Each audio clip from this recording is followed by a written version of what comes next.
Dreda Trade Zone dubbed vital for the success of the Free Trade Zone. And Ethiopia's Blue Economy Initiative to expedite the Green Development Strategy Plan.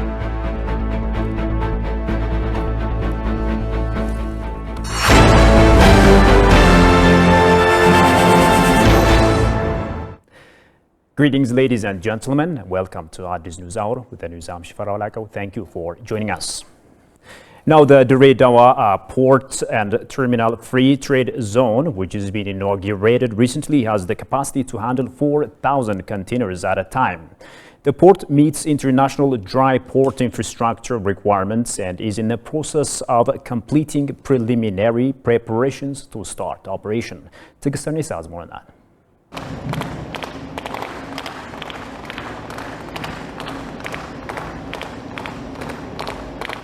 Ethiopia has recently realized its first free trade zone in the vibrant city, Dreda. It is believed that the implementation of dry port and terminal project in the city will play an essential role in the success of the free trade zone.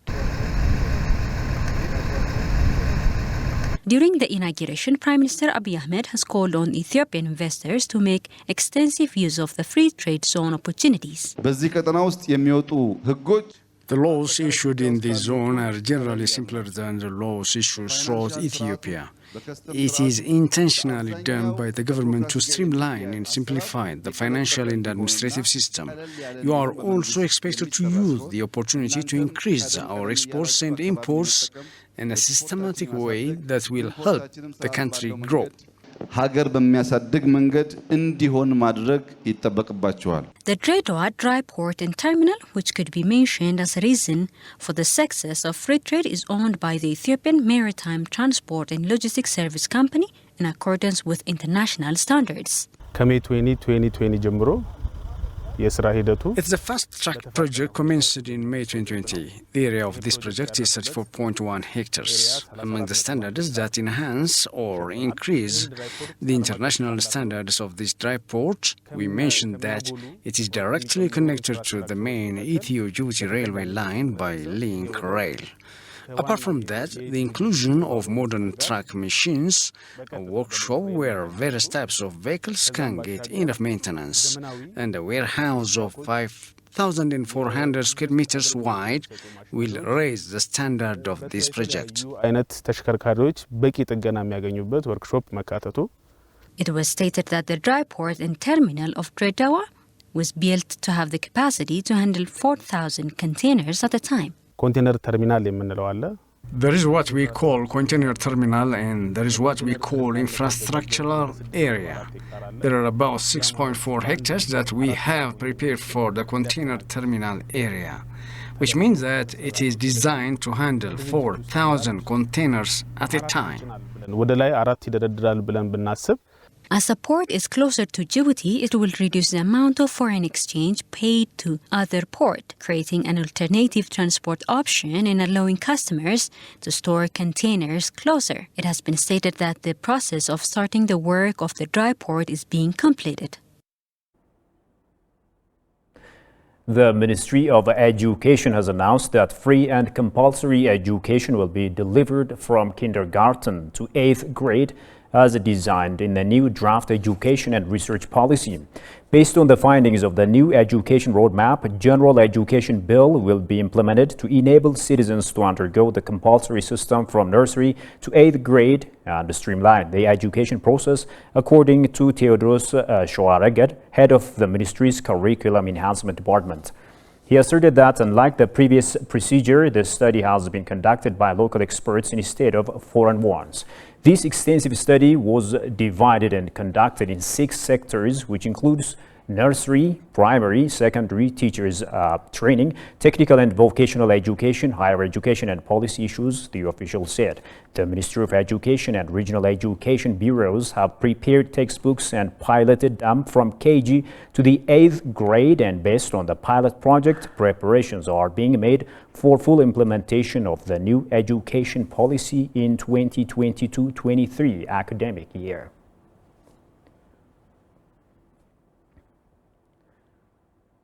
The RC Zone Agriculture Office says wheat production and productivity through cluster farming is encouraging. Various moves are being underway to effectively beef up wheat production to ensure the nation's ambition by exerting appropriate efforts. Kasaun Chane reports. RC Zone Agriculture Officers, there has been an assortment of activities to boost wheat production and productivity in the budget years 2022 and 2023 through cluster farming. Accordingly, the zone is pleasingly comprehended for years wheat and barley production in Oromia region state during the launch. RC Zone Agriculture Office head said that the zone has already achieved tremendous progress, surpassing its plan.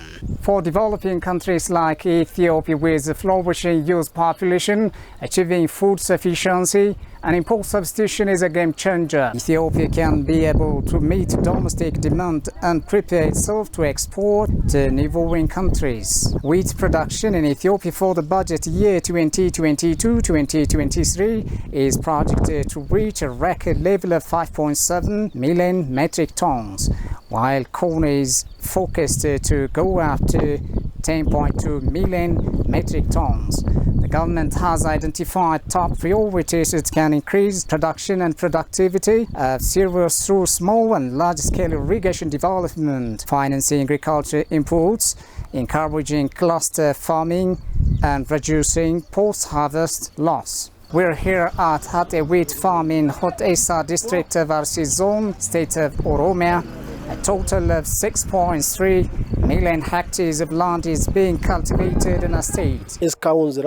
We have already covered 64,639 hectares of land. This means it is 109%. Although the rain was a bit delayed, we had ample rigorous efforts to cover this amount of land. Farmers residing around the lucky fertilizer that has been provided for the existing Mahar farming is not enough. Besides pesticides, sprayers and personal protective gear to speed up the work.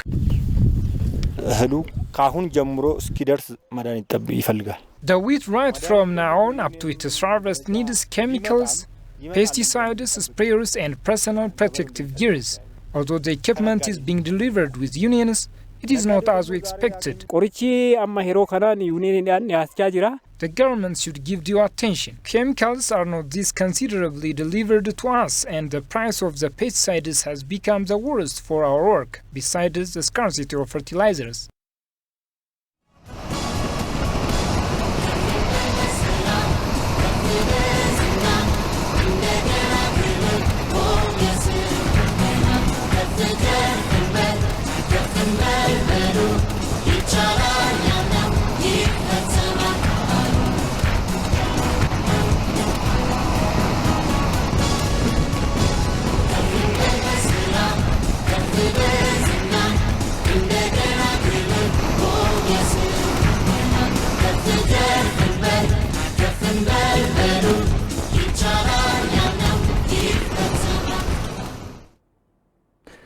Welcome back. You're still watching Addis News Hour. Now, experts say Ethiopia is implementing effective blue economy project aligned with its own green development strategy in the Horn region. Talking to ETV, the experts remark that Ethiopia is realizing exemplary green development activities to curb the negative impacts of climate change. Habtama Shagri reports. Ethiopia is still far from properly utilizing its aquatic resources over the past many years. Recently, the East African nation is working to utilize its natural resource, aiming to alleviate poverty and backwardness, among other problems. In an exclusive interview, IGAD disclosed that it has defined what blue economy means. Blue economy is a new concept, started around 2012, rolling up, and now it peaks to the highest stage. Blue economy is about the economy associated to water, both inland and coastal countries. Ocean or inland waters related industries and the blue growth principles It's to be recalled that the IGAD prepared the Regional Bloc's 5-year Blue Economic Strategy. The Regional Blue Economy Strategy will serve as the framework to guide the development of the National Blue Economy Strategy of the member states. According to the project manager, Ethiopia has been implementing the Blue Economy Initiative in a way that helps expedite its Green Legacy Initiative. In the Ethiopian context, the mega project on Gorgora is on water that will be dealing with blue tourism. There will be transport from Bahar Dar to Gondar. The same whole, this is a mega project for Wanji. Why these mega projects are close to the water? That is the concept of blue economy. You have multi-sectors that are generating. So they will create job, they will create livelihood, and also you will add value for across the value chain in the blue sector. State Minister for Agriculture, Fikru Ragasa, for his part said Ethiopia has developed its own green development strategy aligned with IGAD's blue economy to alleviate socio-economic challenges. The blue economy is, we are going to develop a strategy. So IGAD is trying to develop the blue economy for IGAD member states. And Ethiopia is also going to develop the blue economy strategic plan. So you see that we are not even there to develop the strategic plan. And it's a lesson that we are going to draw from the blue economy of the IGAD member states. So IGAD plays a good role in really also helping us to develop this blue economy strategy. And this is something that we are going to, get from the forum also, the experience, and from IGAD member states. The IGAD member states have kicked off the second IGAD Regional Fishery Coordination Platform workshop to put directions how to strengthen regional cooperation. 2018, and in February. Moving on, the Ethiopian Cultural Promotion and Appreciation event was held at Machida, Kanagawa Prefecture in Japan. On the occasion, Ambassador Tefera Darabo commended the organizers and congratulated the participants on the successful third round of filling of the Grand Ethiopian Renaissance Dam and briefed them on the GERD electrification and its regional integration role. He thanked all who contributed materially and morally to the completion of the third filling and the start of the operation of the second turbine. Ethiopian food and drinks, including famous Ethiopian coffee, were served at the event. Moving on, South Sudanese Presidential Advisor on National Security Affairs says the Grand Ethiopian Renaissance Dam, GERD, will not cause any harm to the downstream nations. A high-level delegation led by the Presidential Advisor, General Kong Tip-Tip Gatluak, along with senior security and civil officials, has toured the construction site of the Renaissance Dam. Jerusalem Betsi has more on that from the Ethiopian News Agency. Last week, Ethiopia stunned the world by filling the GERD's reservoir for the third time in a row.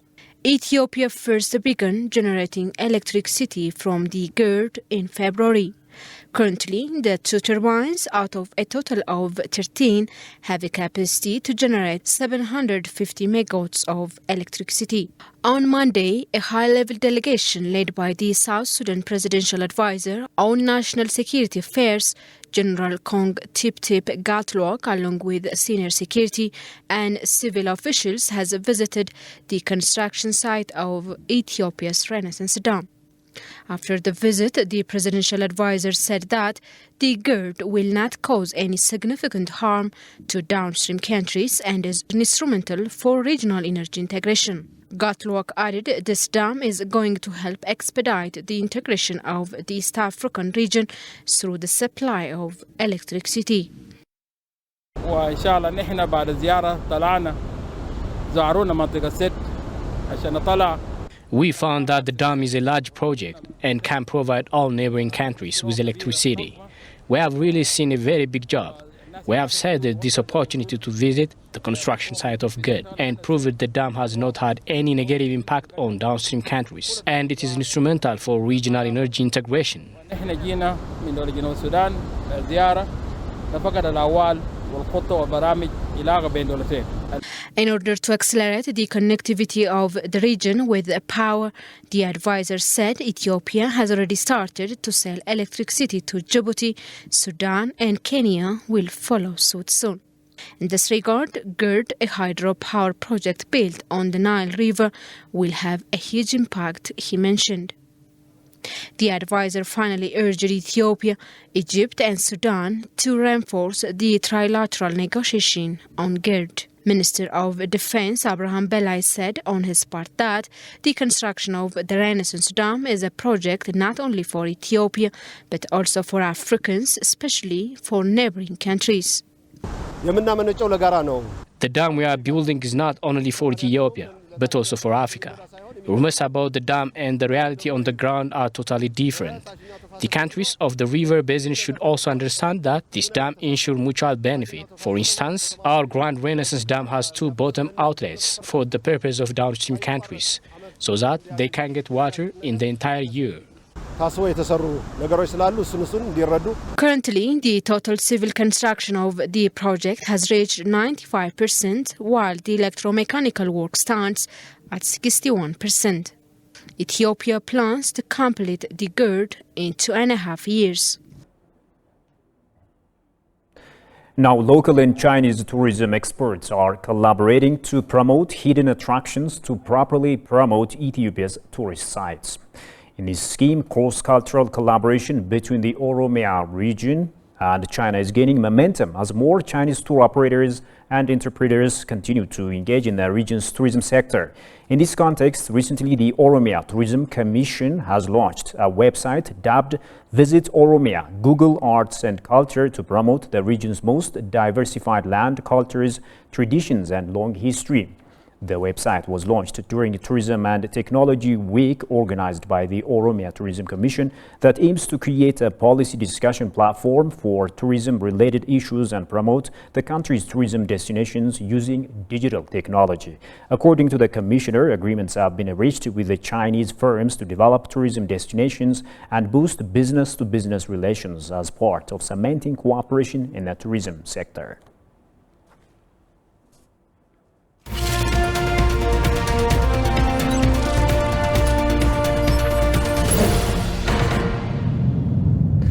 Now, in business, the Ethiopian ambassador to China, Teshome Toga, made a 2-day working visit to northern China's Heilongjiang province recently. The visit is aimed at laying the foundation work for trade investment, people-to-people ties, scholarship programs, partnership at the provincial, city and higher educational institutions levels, and other related areas between Ethiopia and China. During the visit, Ambassador Teshome met and held bilateral discussions with various officials there. On the margin of the visit, the ambassador also attended the opening ceremony of the 2022 World 5G Convention as a guest of honor.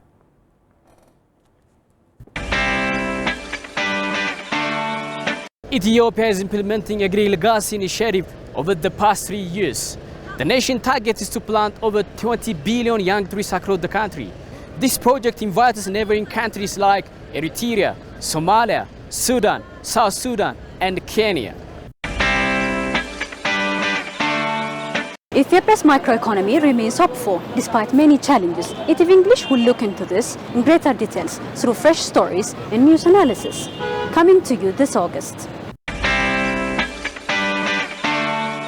In August, top stories on Addis News Hour.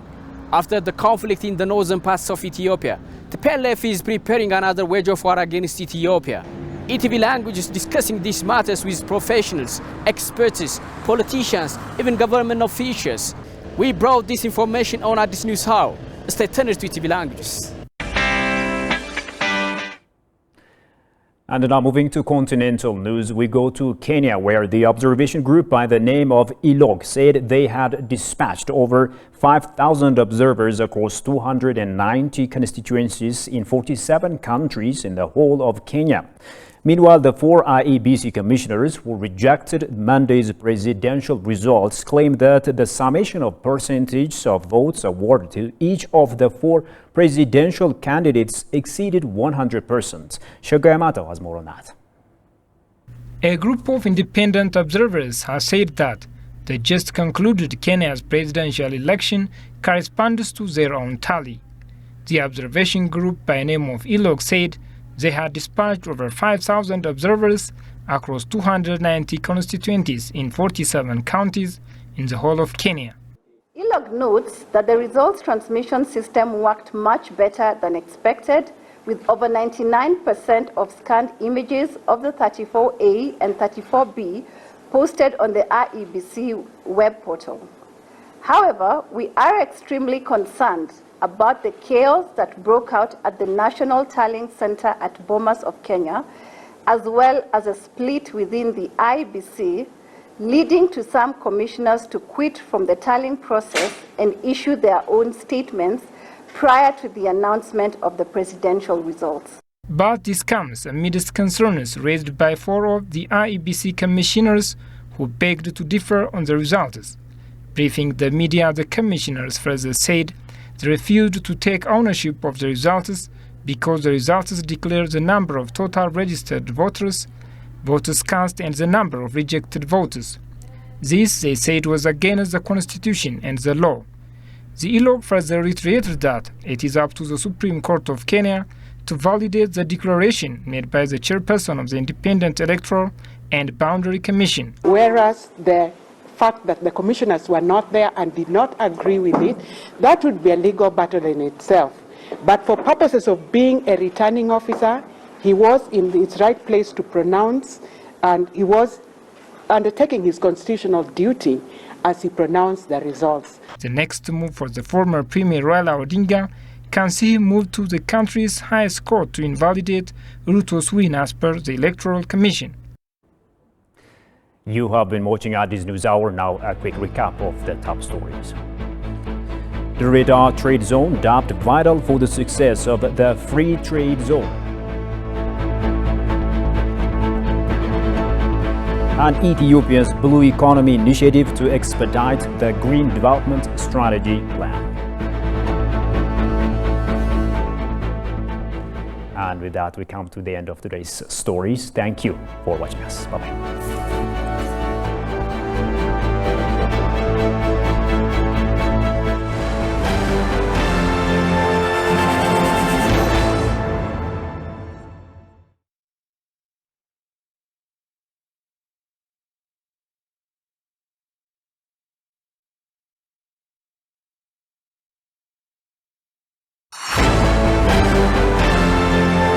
Ethiopia has announced the completion of the third round filling of its Grand Ethiopian Renaissance Dam reservoir on the River Abai.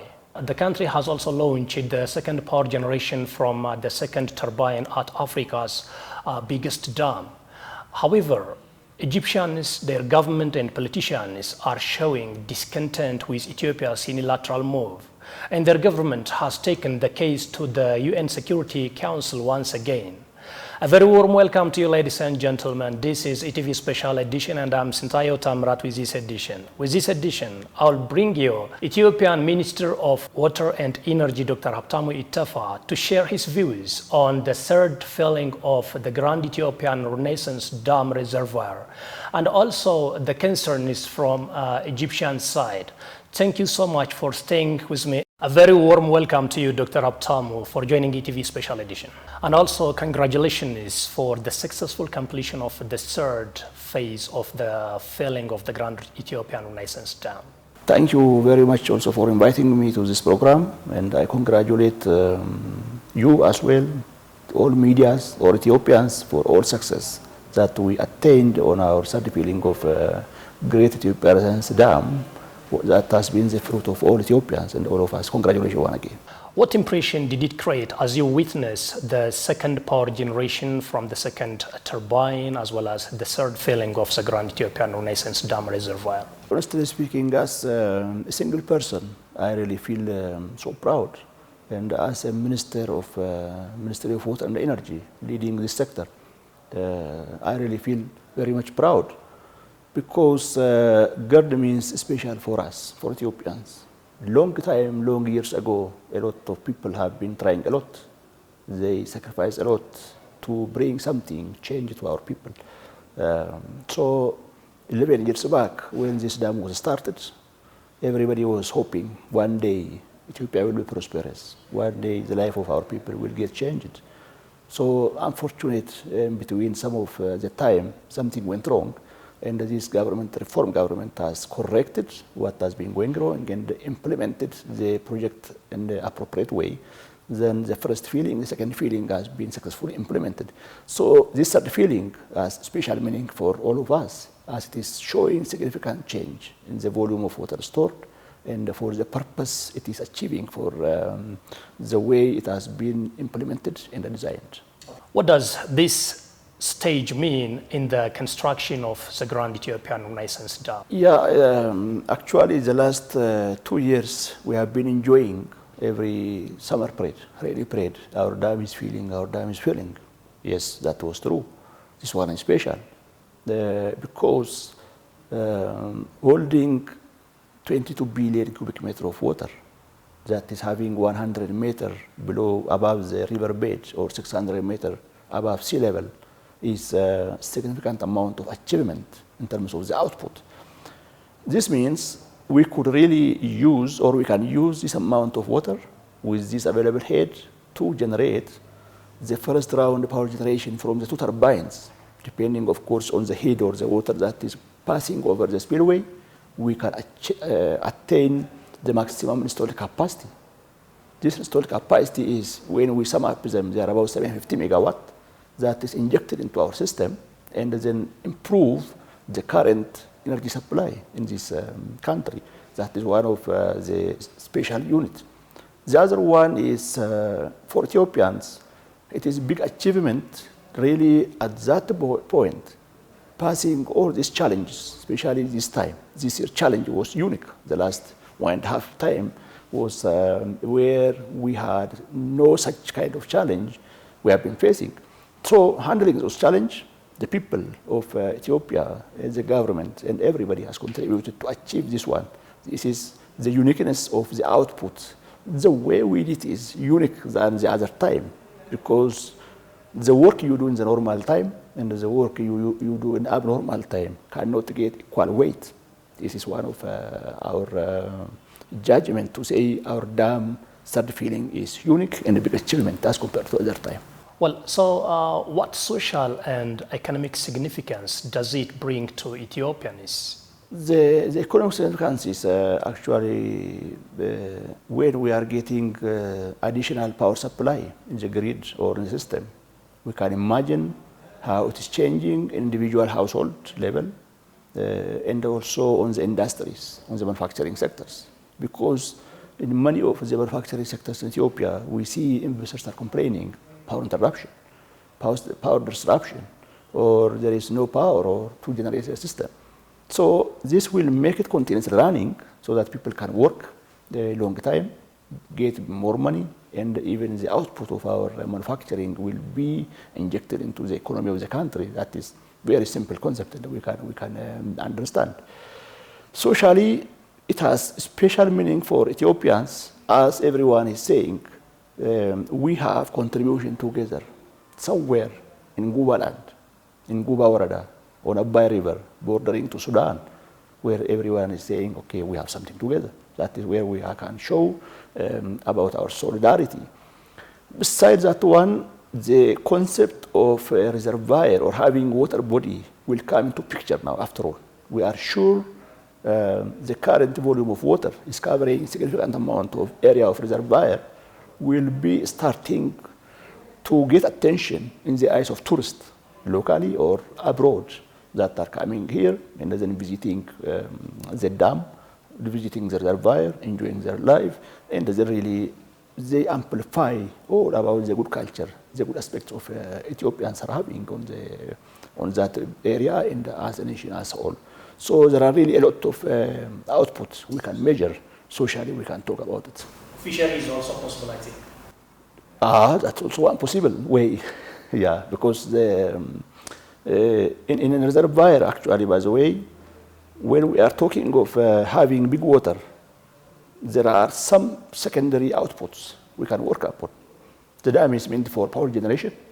That means we store the water and release that one. On the upstream side, we could manage for transport, for example. That's one way, because about 250 kilometers from the dam access to upstream side toward Matakkal is where people can really access the regional city, for example, Asosa, coming to the dam site by boat. Then they can use inland transport. That is one way out. The second one is in Blue Nile we have good fish species, which we say the Nile perch, with big size and really edible and with appropriate healthy situation. So in that area, people can go for investment and work upon that, and then increase for their economic benefit, as well as also work upon that. But very importantly, we need to plan. We need to work upon that ahead of now, so that there will not be any vandalism in utilizing the resource, utilizing the land, utilizing the fish and whatever.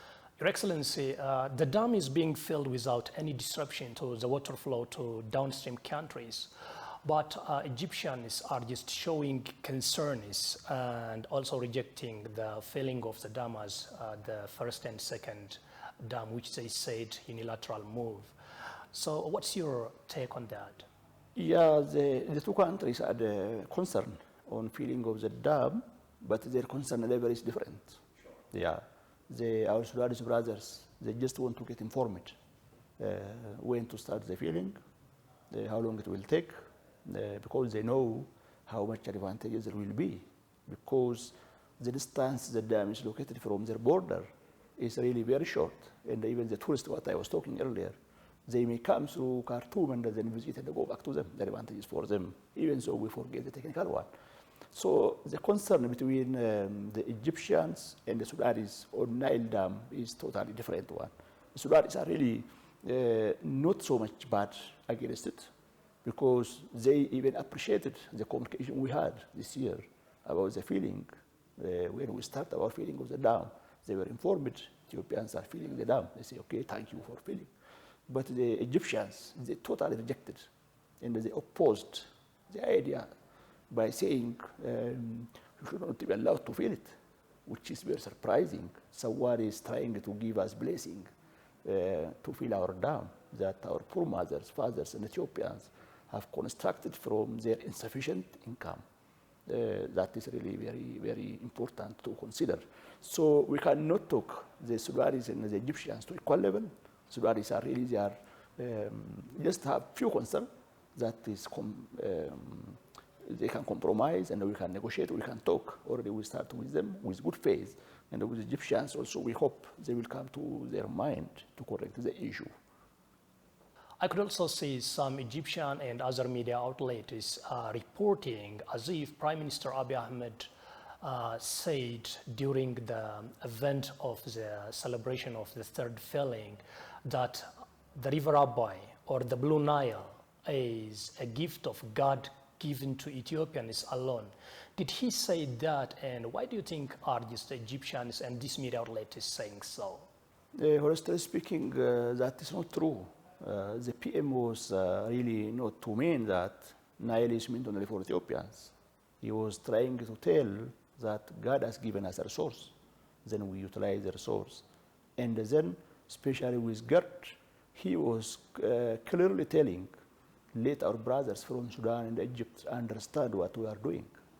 We are generating power, releasing the water more. So that is the way out. He conveyed his message. Somehow, for no reason, someone tried to twist it and put the way that they will get attention in the middle of media, which was totally against the idea the PM must try to convey and telling to the media outlet. It is true, the Nile is originating from Ethiopia.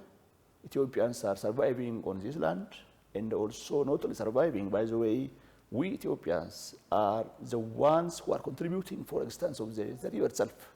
That's what does it mean.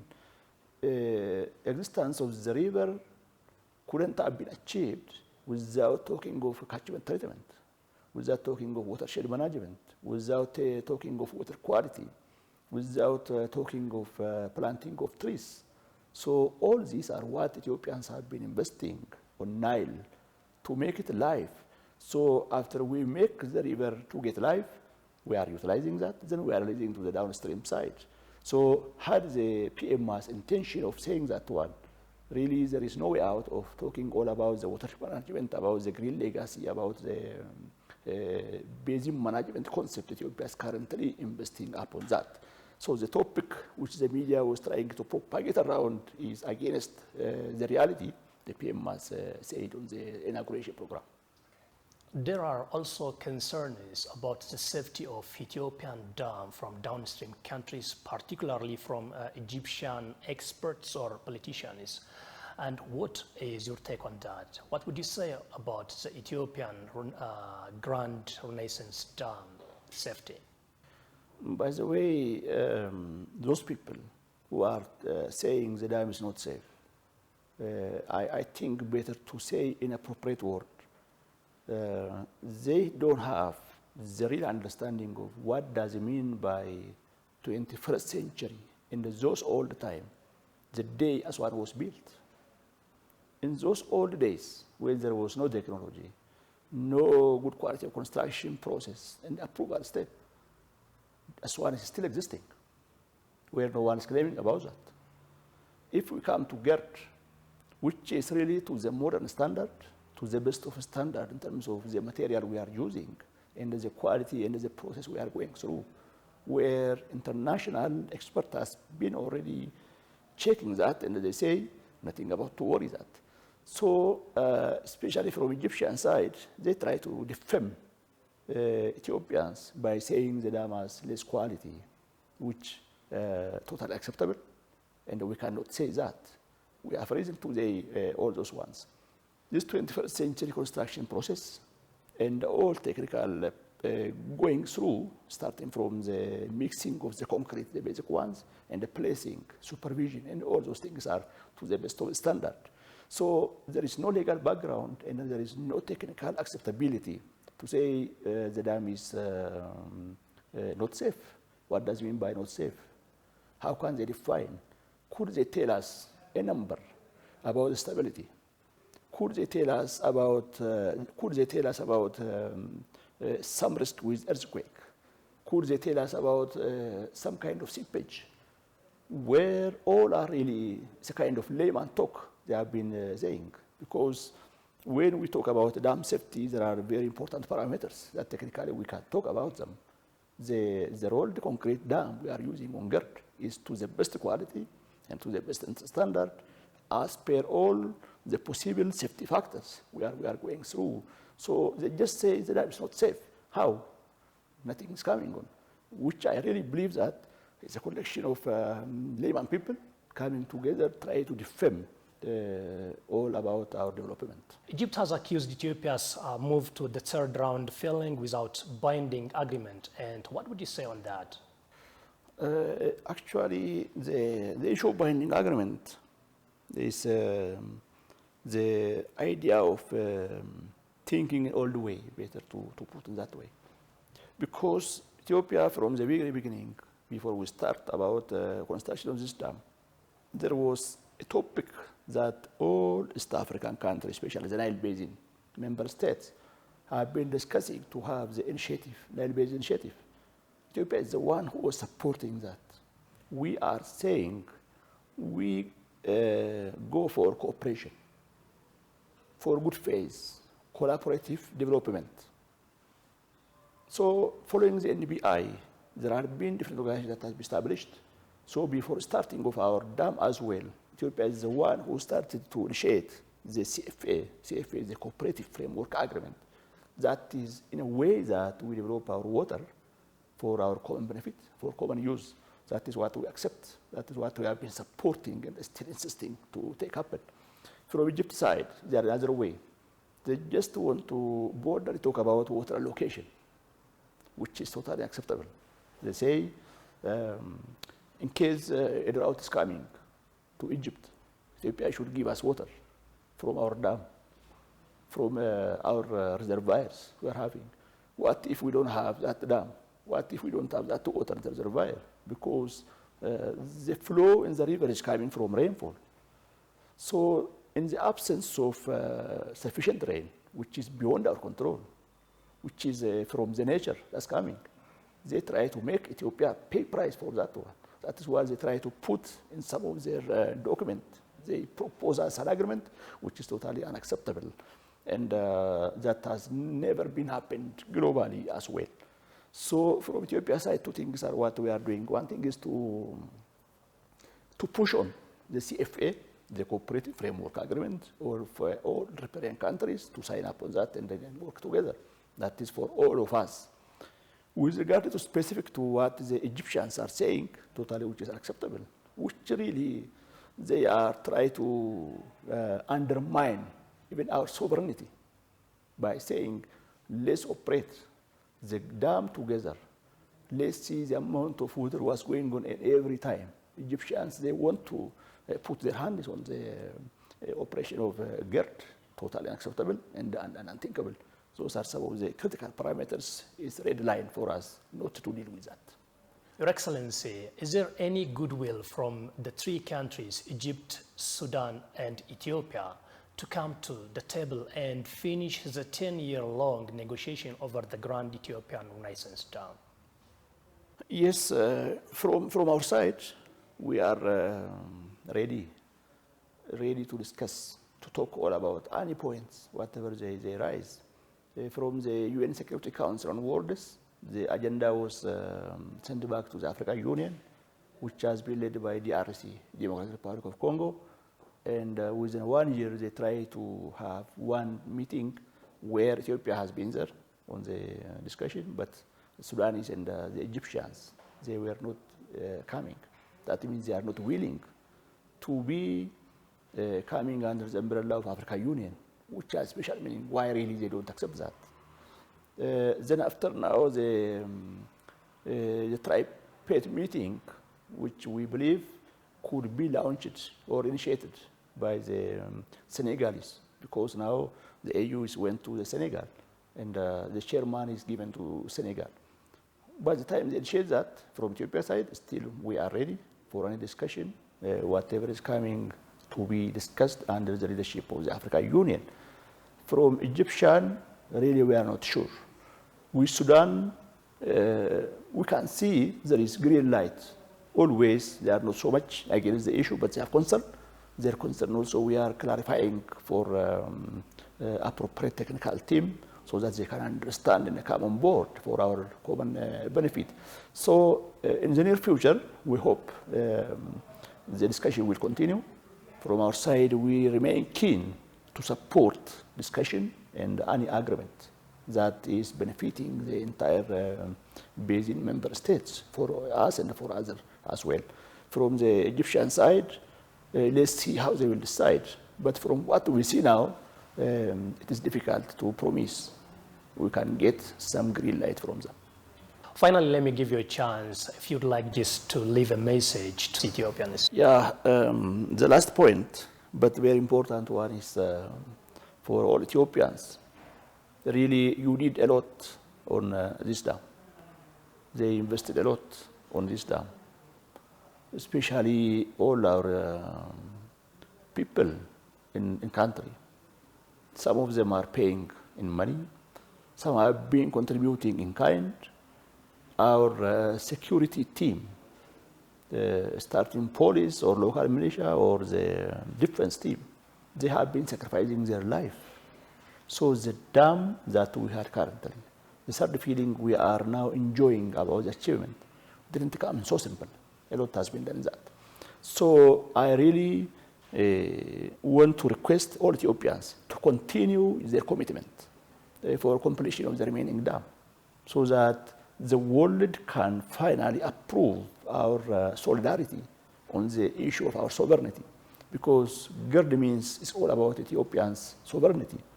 Once I was telling to friends, the Egyptians say Nile is their artery or blood. We say GERD is our, Blue Nile is our dam. So GERD is our heart, where we can move, where we can make better life for our people and for our nation. So all Ethiopians are encouraged to continue the support of the dam in kind, in diplomacy, and in media support as well. If we do that, in short time, for sure, we can prove that this dam is unique to its kind, and can be exemplary for the entire globe. Thank you so much, Dr. Abtamu Itafa, for sharing me your views on the Grand Ethiopian Renaissance Dam third filling, the current status, as well as the negotiation is to come. Thank you so much. I really appreciate that. Thank you very much as well. Dear viewers, this is the conversation with Dr. Abtamu Itafa, Ethiopian Water and Energy Minister, and we talked on a lot of issues regarding the third filling of the Grand Ethiopian Renaissance Dam, as well as the second power generation from the second turbine at Africa's mega dam. Thank you so much. See you another time. I'm Santao Tamrat with this program.